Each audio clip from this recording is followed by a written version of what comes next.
unstoppable. Take a shot, chase the sun, find the beautiful. 학중 임금지급 이행하라. 이행하라. 급식실 결혼 사태 교육감이 책임져라. 책임져라. 기다리다 지친다 희망고문 중단하라. 중단하라.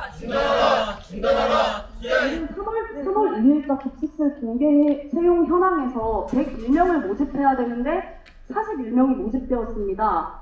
결혼율이 59%로 전국 최고에 달하고 있습니다. 김광수 교육감은 근무 요건 개선을 위한 협의체를 진행하면서 5월 말까지 교육청에서는 진전된 안과 결과물을 내오기로 했습니다. 하지만 협의체에서 교육청은 근무 요건 개선에 대한 아무런 준비 없이 계속 회의에 참석하고 심지어 노사협의가 되지 않은 일방적 공문을 시행하기도 했습니다. 그래서 노동조합의 항의로 처리하는 사태도 발생을 했습니다. 6월이 되었습니다. 아직도 결혼 사주에 대한 해결 방안과 대책이 나오지 않았는지 도대체 그래서 교육청의 입장은 무엇인지 입장을 듣기로 했습니다. 6월 달에도 여전히 아무런 준비도 대책도 없이 협의체에 나왔습니다. 그래서 6월 20일 교육감 면담 이전까지 방학중 임금 지급에 대한 안을 마련해서 교육청은 알려주기로 했습니다. 사전 논의를 하기 위한 안을 보여달라고 했으나 해당 교육청 부서에서는 믿고 기다려달라는 말을 또 반복했습니다.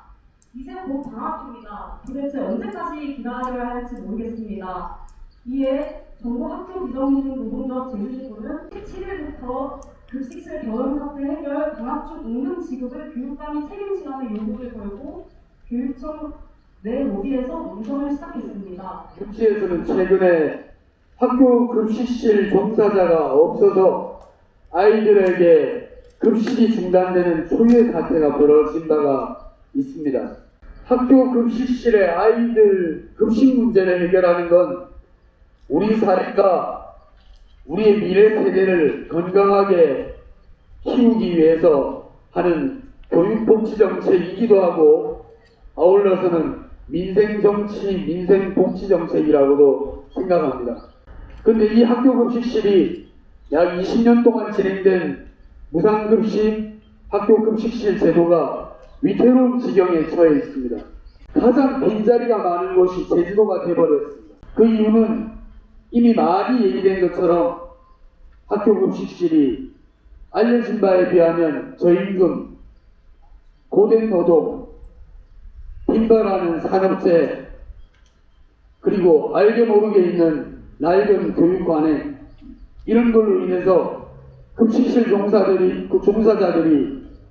보람있고 성실하게 일을 할 수 있는 환경이 되지 못해서 취업하자마자 몇 달 만에 그만두는 분들이 속출하고 있고 10년, 20년 일한 분들이 산업재해로 직장을 떠나는 일이 발생하고 있는 게 현실입니다.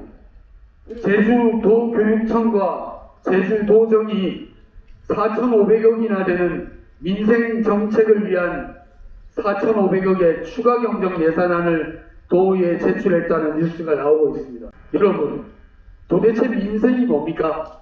도민 70만 명 중에 땀 흘려 일하고 있는 20만이 넘는 도민들이 노동자입니다. 이분들이 안전하고 지속 가능한 먹고 살만한 그런 일자리와 노동환경, 삶의 조건이 되게 만드는 게 민생 아닙니까? 학교 종사자들, 급식실 종사자들은 도민이 아닙니까?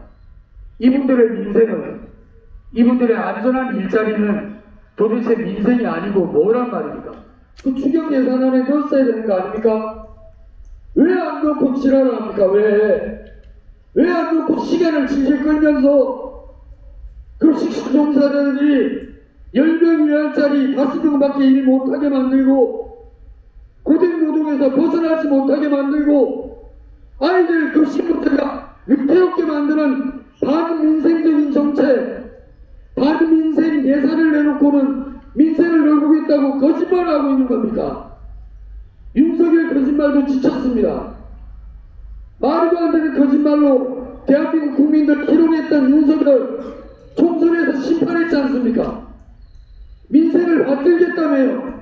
교육청의 이 교육당국자들은 학교 종사자들이 일할 수 있는 환경을 만드는 문제를 작년부터 그렇게 얘기하는데 해년마다 있는 추경, 해년마다 있는 정기 당초 예산, 그때마다는 이런 걸 다 외면하고 말잔치만 하고 있어요. 말잔치만. 뉴스를 보고 있다면 그로 인해 생겨나는 모든 피해가 어떻게 나타날지 제주도 김광수 교육감이 책임져야 되고, 이와 관련되어 있는 교육국장님, 이걸 다루고 있는 주무관들 똑똑하게 정치적 사회적 책임을 져야 된다고 저희는 생각합니다. 김광수 교육감을 규탄합니다. 30도를 오르내리는 더위입니다. 오늘도 급식실은 땀으로 목욕을 하며 밥, 국, 주반찬, 부반찬 2가지, 자율배식이라는 이름의 샐러드 등 고강도 노동에 힘들어하고 있습니다. 벌써부터 더위를 먹어 하루 일당 8만원에 6만원짜리 수액을 맞으며 학교에 출근하고, 신기하게도 그렇게 힘들어하면서도 아이들에게 밥을 줘야 한다는, 굶길 수는 없다는 일념으로 오늘도 조합원들은 불을 떼고 있습니다. 지난 17일부터 하반기 급식실 채용 공고가 도교육청 홈페이지에 올라왔습니다. 채용 인원이 조리사 포함 122명입니다. 노동 강도를 줄여보려고 김치 완제품을 도입하자니까 이 완제품 김치는 믿을 수 없다고, 완제품 김치를 도입을 하면 매일 볶음 김치를 나가겠다고, 또 반찬 하나를 더 만들겠다고 하는 게 학교의 현실입니다. 노동 강도를 줄이려고 하는 노력은 1도 하지 않고 있습니다. 죽을 만큼 힘든다는 것을 모르는 것인지, 내일이 아니니까 모른 채 하는 건지 정말 모르겠습니다. 화장실에도 제대로 갈 수 없습니다. 화장실에 가면 영양사가 찾으러 옵니다. 제주도 학교 급식 기본 방향에 보면 월간 위생교육 자료에 화장실 출입 시 위생복을 탈의해야 한다는 내용이 있습니다. 위생복은 위에 입는 옷을 위생복이라고 교육청은 얘기하고 있습니다. 무슨 개소리인지 모르겠습니다. 본인이 뜨거운 불 앞에 있어보지 않으니까 이 위생복이 여름에는 얼마나 더운지 우리한테는 정말 증거 같은 옷입니다. 그래서 냉각 소재 옷으로 바꿔달라고 하니 위생문제로 못 바꿔주겠다. 화장실 갈 때 이 옷을 벗기 힘드니 못 바꿔주겠다. 예산이 없다는 핑계로 급식실 불 앞에서 일하는 사람들의 처지는 한 개도 고려하고 있지 않습니다. 그리고 조합원들은 공문을 시행해달라고 합니다. 교육청에서 공문 시행했습니다. 공문 조합원들한테 보여주지도 않습니다. 그 공문을 볼 수 있는 컴퓨터가 없습니다. 이게 학교의 현실이고, 급식실에서 일하는 노동자는 그냥 밥하고 청소하는 기계로만 생각을 하고 있는 것입니다. 이런 일터에 누가 오겠습니까? 인간 대접 못 받고 월급이라도 많으면 힘든 거 좀 참아보고 일을 하겠는데, 심지어 학교에 와봤더니 방학에는 월급이 없다. 이게 뭔 일이냐 해서 그만두고 나갑니다. Now please